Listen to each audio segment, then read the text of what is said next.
भगवान कहते हैं सबसे बड़ा मूर्ख जिसका अपने इस शरीर, इस पांच भौतिक विनश्वर क्षणभंगुर मरण धर्मा अनित्य शरीर में मैंपन, मेरापन, मैं बुद्धि है, ममत्व है, ममता है, और सांसारिक पदार्थों में जितना भी मटेरियलिस्टिक डिजायर्स हैं, कामनाएं हैं, आपकी भौतिक कामनाएं, भौतिक इच्छाएं, ये सब जो रखे रहता है मन में, और साथ साथ अपने शरीर को नित्य मानकर सदा उसमें ही ममत्व किए रहता है और उसको नित्य मानता है कि यह सदा रहेगा, और इसी से प्रेरित होकर वह अनेकों प्रकार के कर्म प्रपंचों में फंसता है।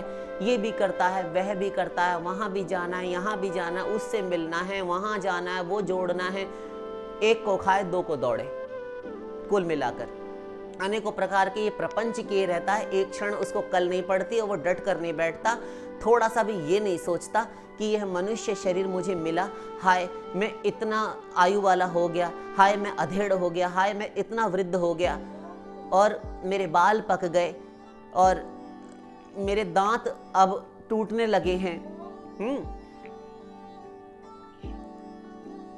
और इस प्रकार की मेरी दुर्दशा हो रही है, इंद्रियां मेरी कांपने लगी हैं, मेरा सिर कांपता रहता है, हिलता रहता है, मुझे कोई सहारा देने वाला चाहिए यहाँ से वहाँ जाने के लिए। इतना सब मैंने जीवन भर किया, किंतु आज मेरी ये दुर्दशा।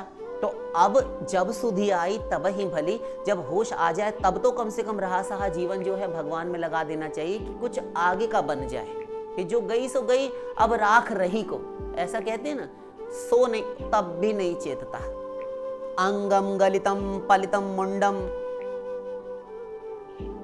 दशन विहीनम जातम तुंडम। शंकराचार्य जी कहते हैं अंग गलित हो गए, किसी काम के नहीं रहे, शरीर जर्जर हो गए, झुर्रियां पड़ गई शरीर पर, और सिर मुड़ा लिया, सर के बाल भी झड़ने लगे, और दशन विहीनम जातम तुंडम, जो उसका मुख है, तुंड कहते हैं थूथनी को अथवा मुख को, वह दशन विहीन हो गया। भज गोविंदम में श्री शंकराचार्य जी कहते हैं कि अब मुख में दांत भी हिलने लगे, कुछ हिल रहे हैं, कुछ टूट गए, कुछ टूटने को तैयार हैं, किंतु अब भी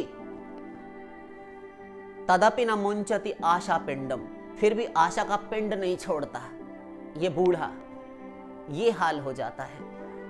तो भगवान कहते हैं जिसकी मैं और मेरे में ममत्व बुद्धि है, यह संसार और सांसारिक प्राणी पदार्थों, वस्तुओं में, इनके विषयों में, वह सबसे बड़ा पराकाष्ठा का मूर्ख है। उसके समान कोई मूर्ख नहीं, उससे बड़ा मूर्ख नहीं। अविद्याया मंतरे वर्तमाना वयम कृतार्था इत्यभिमन्यन्ति बालाः यत् कर्मिणो न प्रवेदयन्ति रागात् तेनातुराः क्षीणलोकाश्च्यवन्ते। श्वेताश्वतरोपनिषद, मुंडकोपनिषद। अविद्या, अज्ञान से युक्त इन कर्मों को करके अज्ञान युक्त लोकों में जाता है। समस्त कर्म अज्ञान से युक्त, अविद्या से युक्त करता है और उनका फल भोग करता है। क्षीण लोकाश्च्यवन्ते, फिर पुण्य नष्ट होने के बाद जितना पुण्य किया था उतना भोग किया, उन लोकों में रहकर फिर संसार में आकर गिर पड़ा। इष्टापूर्तम मन्यमाना वरिष्ठम नान्यत् श्रेयो वेदयन्ते प्रमूढ़ा नाकस्य पृष्ठे ते सुकृते अनुभूत्वे मम लोकम हीनतरम भाविषन्ति। मन माने ढंग से इष्टापूर्त कर्म करता है। इष्ट कामनाओं की पूर्ति के लिए जो कर्म किए जाते हैं, यज्ञ, दान, हवन, तीर्थ, व्रत, उपवास, प्याऊ पौंसले, बाग बगीचे लगवाना, गोचर भूमि छोड़ना, भूमि दान, ये दान, वो दान, अनेकों प्रकार के दान हमारे शास्त्रों में है। किंतु ये सब कर करके स्वर्ग प्राप्ति के निमित्त वह करता है और स्वर्ग की प्राप्ति करता है। मन से सोच लिया तो वही मिलेगा। यदि निष्काम भाव से करता तो भगवत प्राप्ति में सहायक होते यही कर्म। किंतु सोचा कि हमको स्वर्ग मिलेगा तो फिर उसको स्वर्ग ही मिलता है, क्योंकि भगवान किसी की भी कोई चीज नहीं छीनते मनुष्यों की तरह। तो उसने स्वर्ग प्राप्ति के लिए किया, तेरा अधिकार है, तूने कर्म किया इस शरीर से तो जाओ स्वर्ग।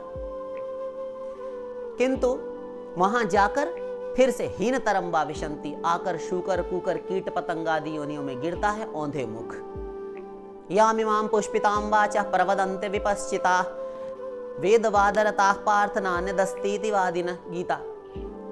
बहुत सुंदर सुंदर सजाई हुई समलंकृत सुसज्जित वाणी में वेद शास्त्र निरूपण करते हैं कि कहीं एक स्वर्ग नाम का लोक है, वहाँ बहुत सुख है, वहाँ एक नंदन वन है, उस नंदन वन में अनेकों रमणियाँ, कामिनियाँ, अप्सराएं हैं, उनके साथ विषय भोग करने के लिए मिलता है। वहाँ एक सुरा है, वारुणी है, मदिरा, उसका और सोमरस का पान करते हैं देवता, उसे भी पीने को मिलती है।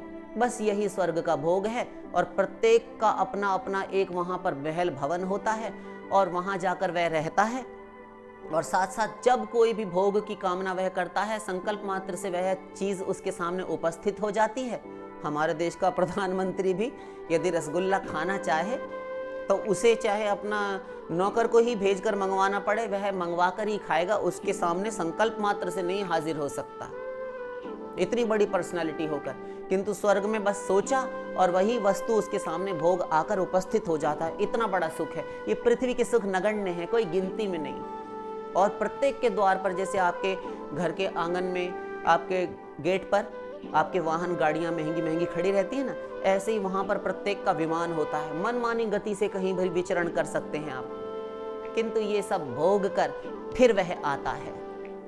अर्जुन, आ ब्रह्म भुवनान लोका पुनरावर्तिनो अर्जुन, फिर वहीं की वहीं ऊपर ही से गिर पड़ा आ माया के पास, कबीर जी कहते हैं, फिर ये संसार में ही आ जाता है। ब्रह्मलोक पर्यंत के सारे सुख, सारी कामनाएं, यह है सारी भोग कर फिर से संसार में आ जाता है। किंतु मामुपेत्य तु कौन्तेय पुनर्जन्म न विद्यते, मुझे प्राप्त करने के बाद हे कुंती नंदन, इस संसार में उसका पुनर्जन्म नहीं होता।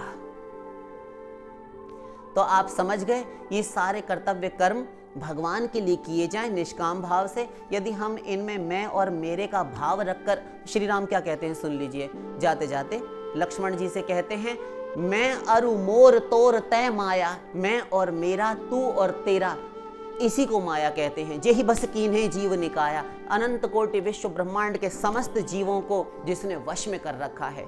कबीरदास जी भी पीछे नहीं रहे, मैं मेरे की जेवरी बंद मरे वो संसार, मैं और मेरे की यह रस्सी है, इससे बंद कर मर गया यह संसार अनंत बार, लाखों बार, सब एक मत। तो आप समझ गए होंगे, भगवान की प्रीति के लिए सारे कर्म किए जाएं तो तत्कर्म हरितोषम यत्, अपने कर्मों से भगवान की यदि प्रसन्नता होती है।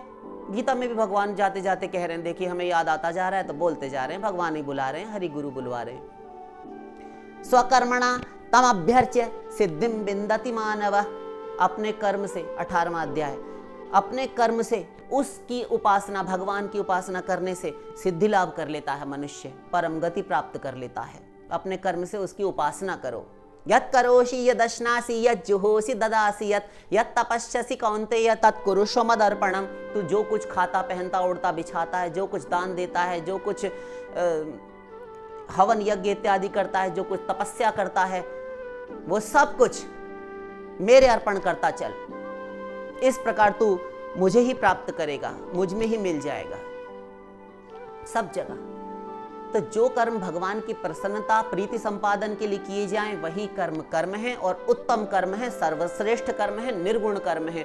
और भगवान से हटकर माम अनादृत्य धर्मोपि पापम स्यान्मत प्रभावतः, मेरा अनादर करके, मुझे माइनस करके, मुझे हटाकर, तिरस्कार करके, मनमाने ढंग से, इष्टापूर्तम मन माना, अभी कहा था ना वरिष्ठम वेद ने।